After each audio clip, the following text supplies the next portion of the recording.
Bonjour à toutes et à tous. Alors en ce jour où la pandémie virale continue de sévir sur l'ensemble de la planète et où le confinement nous impose de vivre autrement, je vous propose la lecture d'un autre passage d'un de mes ouvrages intitulé Eidesis, publié chez Toth en 2016.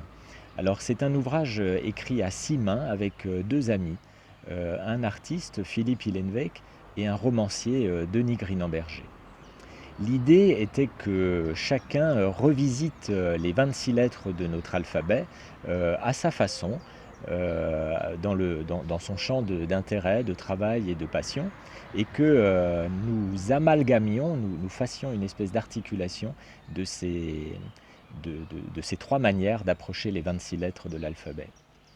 Euh, Tout au long de ce livre, vous retrouverez les thématiques, les grandes thématiques de la vie, l'amour, la mort, la haine, le pouvoir, l'argent, le sexe, l'angoisse, le temps qui passe, le manque, et par conséquent le désir, puisque le manque est la condition du désir.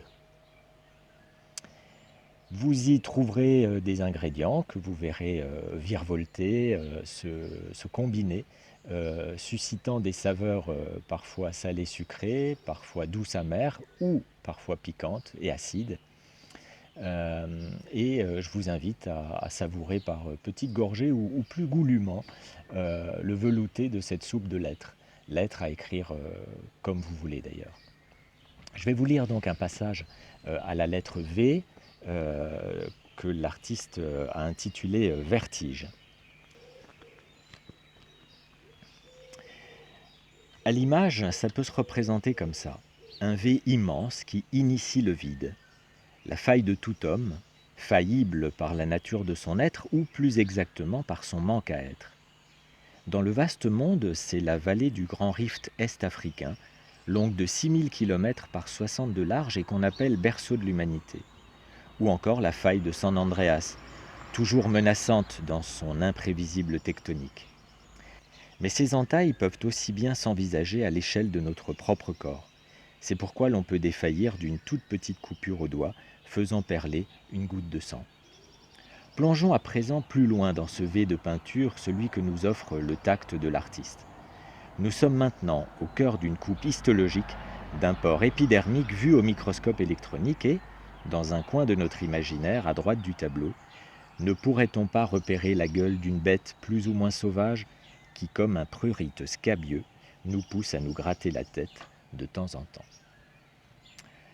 Alors, en ces temps où les messages de soutien, de solidarité, de fraternité fleurissent un peu partout, il est pas mal tout de même de se souvenir que la fraternité est un concept qu'il est prudent de manier avec beaucoup d'attention. Euh, il suffit de penser à un nombre incalculable de mythes euh, qui, euh, qui sont pétris de ce qu'on pourrait appeler la frérocité. Il n'y a qu'à penser au mythe d'Abel et Caïn, par exemple. Alors, j'aimerais vous dire quelques mots sur le jour d'après. Non pas le film éponyme, bien entendu, mais le jour d'après la fin du confinement. Et à la manière de Martin Luther King, avec évidemment modestie, je dirais que I have a dream. J'ai le rêve euh, qu'à la fin du confinement, nous ayons envie d'éplucher nos trop de consommation, de dégonfler nos trop de haine et de jugement hâtif, de déboulonner nos idoles de profit, profit narcissique fait sur le dos de l'environnement ou sur le dos de nos semblables. Qu'à la fin du confinement, nous ayons envie de favoriser l'intelligence, de repenser notre rapport à la mondialisation et de donner ou de redonner aux lettres leur lettre de noblesse par rapport à une hégémonie du chiffre par trop asphyxiante ces dernières décennies. Non pas que les chiffres n'aient pas leur valeur, et notamment dans le domaine de la science, mais voilà, n'oublions pas la place des lettres. Euh, mais en tant que psychanalyste, je sais bien que les rêves n'ont pas pour vocation de s'accomplir en l'état, ni encore moins d'être prémonitoire, mais de soutenir du désir, fût-il ambivalent. Alors je ne suis pas naïf, bien entendu, il y a du pain sur la planche, pour être un peu plus sérieux et moins infantile, dans ce monde. L'histoire de l'humanité, nous a déjà montré, que les hommes ont manifestement du mal à apprendre de leurs erreurs.